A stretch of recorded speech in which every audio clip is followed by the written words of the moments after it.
राधे राधे, जय श्री कृष्णा। आज हमारे YouTube चैनल पर आप लोगों का स्वागत है किरण के स्वर में। चलिए तो आज मैं आप लोगों को सुनाऊंगी एकदम प्यारा सा, एकदम रोने वाला भाई बहन का गीत, जो कि अटूट बंधन होता है भाई बहन का।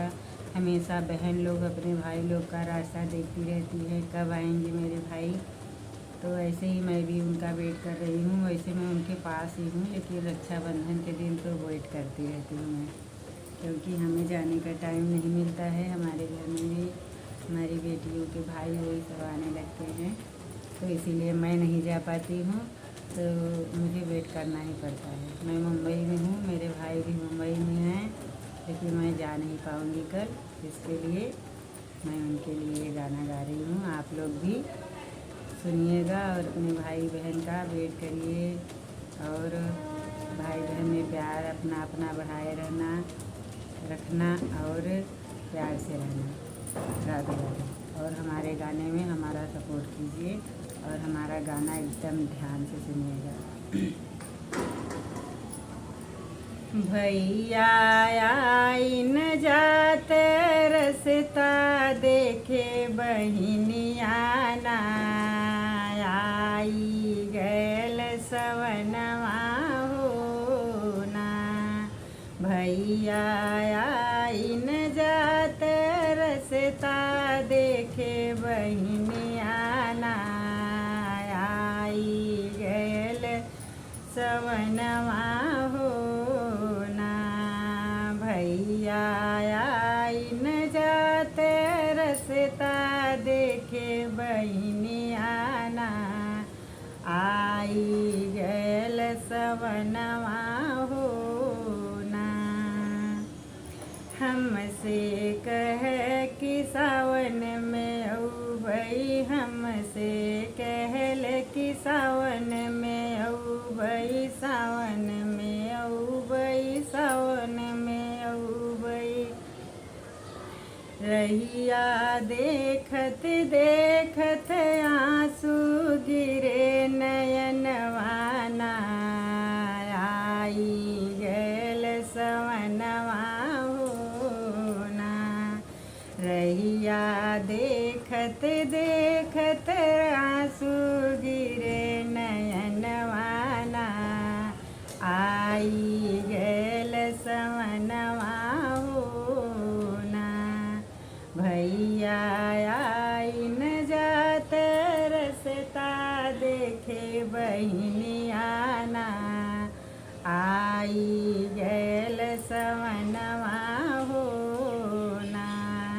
भैया आई न जात रसता देखे बहिनिया ना, आई गैल सवनवा हो ना। हमसे कह कि राखी पे औबई, राखी पे औबई, राखी पे औबई। हमसे कह कि राखी पे औबई, राखी पे औबई, राखी पे औबई। का गलती होई गई रूठ काहे बिरनवा ना, आई गईल सवनवा हो ना।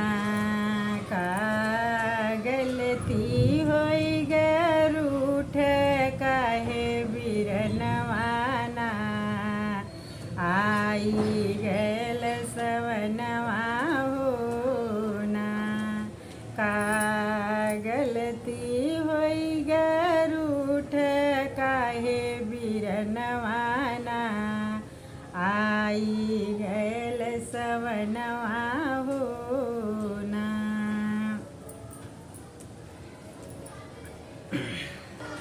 सासु जेठानी औ देवरानी मारई हमके मेहनवा ना, मारई हम के मेहनवा। सासु जेठानी औ देवरानी मारई हमके मेहनवा ना। मऊ मौसम बीत गईल बायान नाही तोहर बिरनवाना बीती गईल सवनवाना हो मौसम बीत गईल बनाई आयन बिरनवा हो बीती गईल सवनवा हो ना मौसम बीत गईल बनाई आए तोहर बिरनवा ना बीती गईल सवनवा हो ना भैया आइन जात रसता देखे बहनिया ना आई गयल सवनवा हो ना भैया आइन जात रसता देखे बहनिया ना बीतल जाई सवनवा हो ना।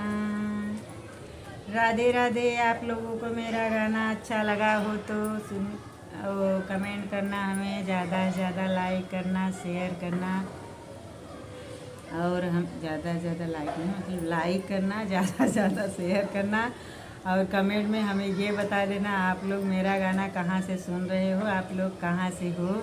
हमें बहुत अच्छा लगता है कि कितनी दूर से लोग कहाँ कहाँ से मेरा गाना सुन रहे हैं, मेरे भाई बहन जो भी हो और मेरा सपोर्ट कीजिएगा। राधे राधे। भाई बहन के रक्षाबंधन के इस अवसर पर आप लोगों को शुभ आशीर्वाद और भाई बहन का प्यार आज सब लोगों का बना रहे। आप लोग भी ऐसे ही अपने भाई बहन के साथ में प्यार से रहिएगा, अच्छे से रहिएगा और भाई बहन से प्यार करिएगा। राधे राधे।